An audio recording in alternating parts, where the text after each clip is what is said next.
About 2 years ago, I had a family friend who was in a mental health crisis. In this video, I will share that experience and talk about how to help somebody who has suicidal tendencies. It started when his mom called me and told me that her son had been acting strange lately. He had trouble sleeping, he was delusional, and was talking to himself all the time. His social media posts were disturbing and worrisome. She asked me to come and help take him to the hospital. When I saw him, honestly, he didn't look sick by just looking at him. Except I could tell that he was no longer the soft spoken and nice guy that he used to be. I asked him kindly if we could take him to the hospital for a checkup, but he said no. So we called 911. When the paramedics showed up, he was furious and started to argue with them. The paramedic told me that they had no authority to forcefully take him against his will, only the police officers could do that. So when the two cops finally show up, my friend did not resist at all this time. He got up right away and into the ambulance. One of the cops told me that normally they would put handcuffs on a patient to prevent any incidents, but my friend looked relatively calm. They didn't think it was necessary. After arriving at the emergency room, we were asked to wait for the doctor. The paramedics departed from us while the police officers were sitting with my friend. We waited for almost 1.5 hours before it was finally his turn. While he was in there talking to the doctor, the cop told us that there was a guy here a couple months ago. His wife took him to the hospital. They did not keep him but sent him home with a referral to see a psychiatrist in the community. He jumped off the building on that night. People who are hospitalized are usually the ones who look obviously sick. They don't take care of their hygiene, they look like homeless people, or they have obvious cuts on their body. After hearing that, there's no way we're gonna let him go home that night. We're gonna do everything we can to seek for hospitalization. When the doctor came to ask us about his condition, we put a lot of emphasis on his suicidal tendencies, our inability to protect him 24/7, and the fact that he lives on the 36th floor. Did we exaggerate his condition? Maybe, but honestly, after my own struggle with mental illness, I know that a sick person's outward behavior only reflects a small part of what they actually plan in mind. They might have thought of hurting not just themselves, but an innocent person. Their minds are probably 10 times darker than their actions. It helped when I told the doctor how my suicide attempt put me in a wheelchair, so he agreed to hospitalize him. He stayed in the hospital for a total of 3 weeks while he was taking medications for his condition. I learned from the doctor that he had his first episode 3 years ago when he was in another city. His medical record helped confirm the diagnosis, which is bipolar disorder. His first episode was effectively treated after almost 2 months in the hospital, but he did not keep on taking his medications because of side effects.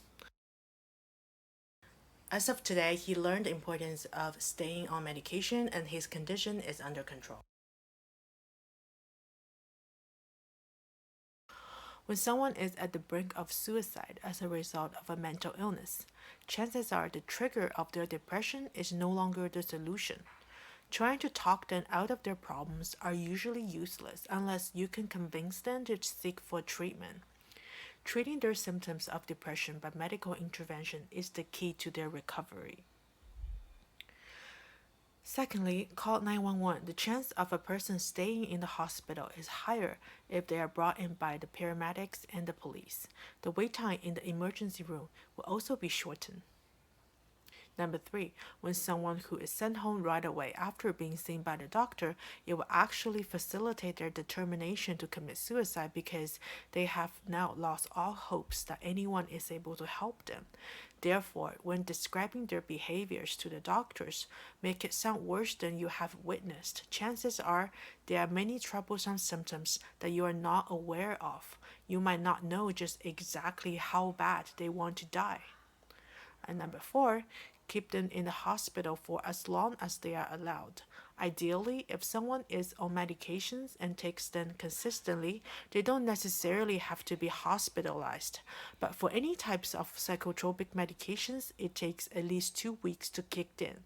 During that period, staying in a hospital is the only way to keep them safe. When a person is mentally ill, they usually have severe insomnia that they can't sleep at night.